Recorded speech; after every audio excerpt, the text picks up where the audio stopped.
लाल सलाम दोस्तों, पुन्हा एकदा आज 13 फेब्रुवारी 2026 तर धरणे आंदोलन होतं आमचं, जे संप होता 12 तारखेचा. त्याच्यामध्ये दुसरं काय सांगायला त्यांनी गिग्स त्यांनी दाखवलेले आहेत, गिग्स दिलेले आहेत. महिन्याला जर हप्त्याला यांनी 48 तास पूर्ण करायचे, जर 48 तास पूर्ण करायचे असेल त्याच्यामध्ये त्यांनी गिग्स दिले. तुम्ही दिवसाचे 12 घंटे काम करू शकता. नंतरच्या गिग्सचं कसं आहे ते, मग त्या गिग्स बहुतेक ना 1 घंट्याचे पण असू शकतात, 2 घंट्याचे पण असू शकतात, त्याच्यामध्ये 4 घंट्याचे असू शकतात.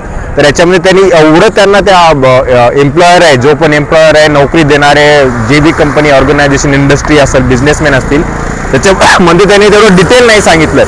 1 घंट्याची गिग असेल, 10 घंट्याची गिग असेल, 4 घंट्याची असेल. जर 1 घंट्याची गिग असेल तर विचार करतो जो एम्प्लॉई आहे, जो वर्कर आहे, किती काम करणार आहे 1 घंट्यामध्ये. थोडी डिलिव्हरी आणली, एक डिलिव्हरी दिली, एक डिलिव्हरी जरी करायला, समजा झोमॅटो स्विगीची, आम्ही स्वतः झोमॅटो स्विगीचं केलेलं आहे. हाच तर पॅटर्न आहे की त्यांनी ते गिग्स इंट्रोड्यूस केलेले आहेत या आचारसंहिता कायद्यामध्ये.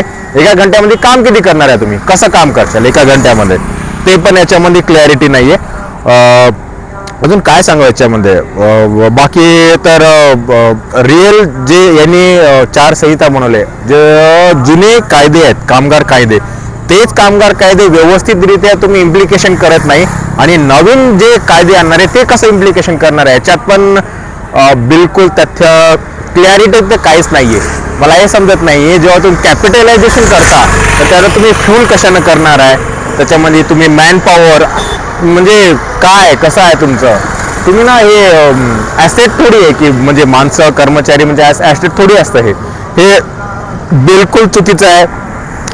आणि मला नाही माहीत की विरोधी पक्ष जो आहे, भारतातला जो विरोधी पक्ष आहे, जो काँग्रेस लीडर ऑफ ऑपोजिशन आहे, काँग्रेस विरोधी पक्ष आहे, ते काय विचार करतात, तुम्हाला त्यांच्याबद्दल काय सांगायचं आहे. पण ॲज अ नागरिक आणि कम्युनिस्ट आयडिओलॉजीनुसार, कम्युनिस्ट नेक्ससनुसार जर सांगायचं झालं तर हे तुम्ही एकदम चुकीचं आहे. सध्या नियम आणलेले आहेत. कसं एक्सप्रेस करावं तुम्हाला की याच्यामध्ये तुम्ही कसं, तुम्हाला पाहिजे काय, तुम्ही कसं माहिती आहे. तिथं गेल्यावर तर जेव्हा आम्ही समोरासमोर असतो, ऑफिसमध्ये असतो, त्यावेळेस तुम्ही फक्त हो हो म्हणता, पण चर्चा करायच्या वेळेस तुम्ही त्या लेवलला कधी घेऊनच जात नाही ना.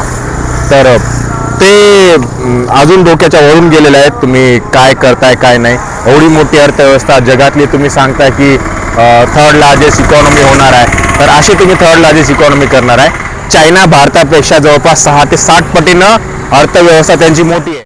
डायरेक्ट युरोपियन कंपनीचा कॅपिटलिझम जी पण कंट्री आहे त्यांचा अभ्यास करून इथं आलेला आहे. चायना ग्रो कसा झाला.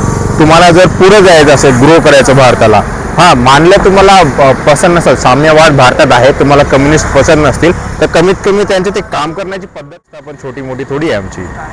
तर बघा, लाल सलाम, आज एवढंच सांगू शकतो. आता सोमवारी तुमचे जे पण आन्सर येतील त्यावेळेस बोलू.